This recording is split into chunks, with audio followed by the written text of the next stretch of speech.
Esses 4 personagens, eles cometem mais ou menos os mesmos erros, digamos assim.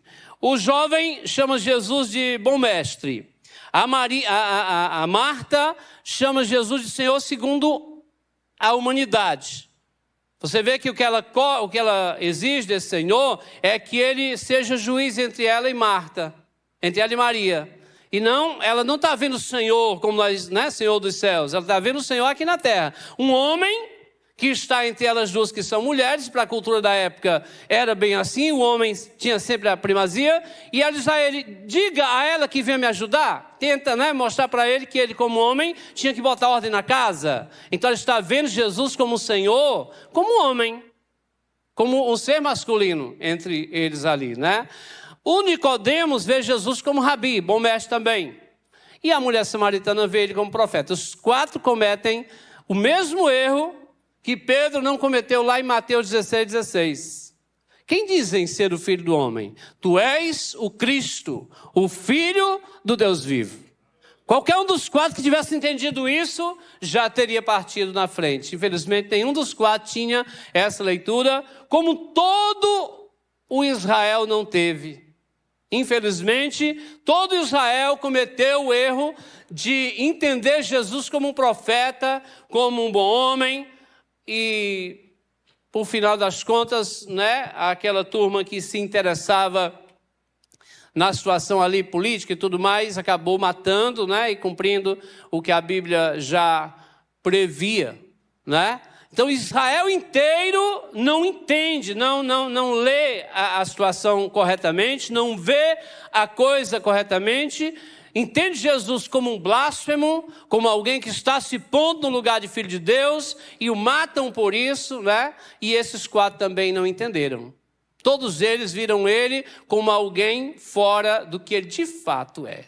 O Cristo, o Filho do Deus vivo. Amém? Cada um deles tinha a sua necessidade, como a gente já colocou, e Jesus procurou dar a cada um a resposta que ele precisava, né? Ao jovem rico ele disse, desfaça-se daquilo que você confia. Abra mão daquilo no que você confia, aquilo que para você é Deus hoje. E venha me servir. Abra mão disso. Não é que Jesus quisesse ensinar com isso uma doutrina de miséria e de pobreza. Jesus não tem nenhum problema com riqueza, amém? José de Arimateia era um homem rico. Jesus mesmo não era pobre. Foi feito um sorteio da túnica de Jesus, ela não era barata. Não creio que um mendigo, uma roupa de mendigo, alguém se interessasse em fazer um sorteio dela para ver com quem fica, amém? Os soldados fizeram um sorteio da túnica. Ela era cara, amém? Então não tem nenhum problema com pobreza, com riqueza. O que Jesus está dizendo para aquele jovem é, abra mão daquilo que é Deus na sua vida e me deixe ser Deus na sua vida. E me sirva. Para Marta, ele disse, vinha assentar-se aos meus pés e aprender comigo.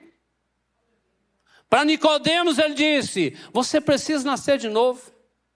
Para a mulher samaritana, ele diz, nem em Jerusalém, nem em lugares qualquer, mas adore ao Pai em espírito e em verdade. Amém?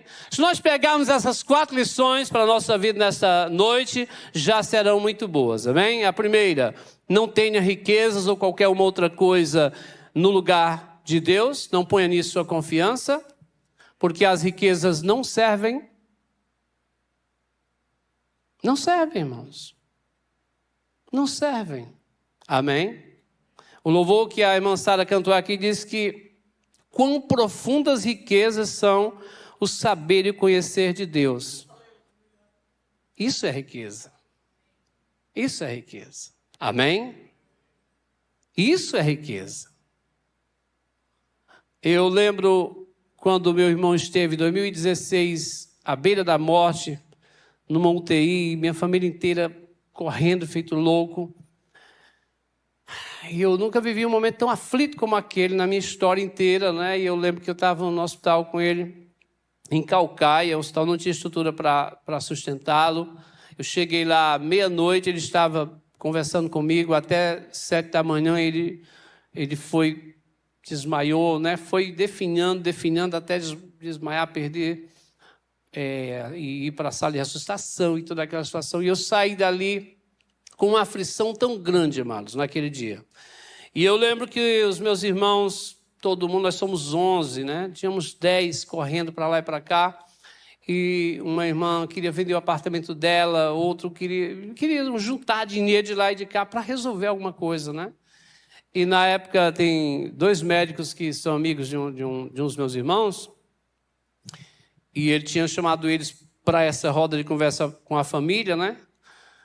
E esse que é um pai e filho, são 2 médicos, e eles disseram: rapaz, não é dinheiro. O hospital que ele está tem tudo que ele precisa em termos de estrutura. Ir para São Paulo ou para qualquer lugar não vai mudar o quadro. Aqui tanto tem equipe como tem estrutura. O dinheiro não funciona. Você imagina o que é para alguém. Os meus irmãos não são evangélicos. Esse é, e tem mais um que é pastor também. Éramos nós 3 crentes, nossas famílias, minha esposa, as esposas deles, né? Essa turma, minha mãe, que é crente, orando, né? E crendo aqui pelo lado da fé. Os demais não conhecem a palavra, não tem por que acreditar nela, já que eles não têm conhecimento. E imagine a frustração de quem, na hora que viu a situação, a aflição, imaginou: eu vendo meu apartamento, mas resolvo. E alguém diz: não vai funcionar. Nem adianta. Amém, amados? As riquezas não funcionam naquela determinada hora. No final mesmo, na hora do pega para capar, como diz por aí, só a fé funciona. Só a sua comunhão com Deus funciona. Amém? Então, peguemos essas lições aí. Façamos como Jesus disse ao jovem rico: não confie nas suas riquezas. Deixe elas para lá, entregue para os pobres e venha me servir. Como ele disse para Marta: sente-se e aprenda. Venha sentar-se e aprender comigo. Como ele disse a Nicodemo: você precisa nascer de novo. Eu creio que a maioria aqui já nasceu de novo. Amém? E, afinal, porque ele disse para a samaritana: me adore em espírito e em verdade. Vá fundo, vá fundo. Sabe aquela mulher, quando Jesus fala isso para ela, eu creio que ele está conectando ela com algo que ela revelou ter familiaridade. Ela disse: eu vejo que tu és profeta. E o que ele cita para ela? Jeremias diz o quê? Buscar-me-eis e achar-me-eis quando me buscardes de todo o vosso coração. E ele diz: olha, não é lugar. Lembra do que Jeremias ensinou? Busca em espírito e em verdade. Amém, amados?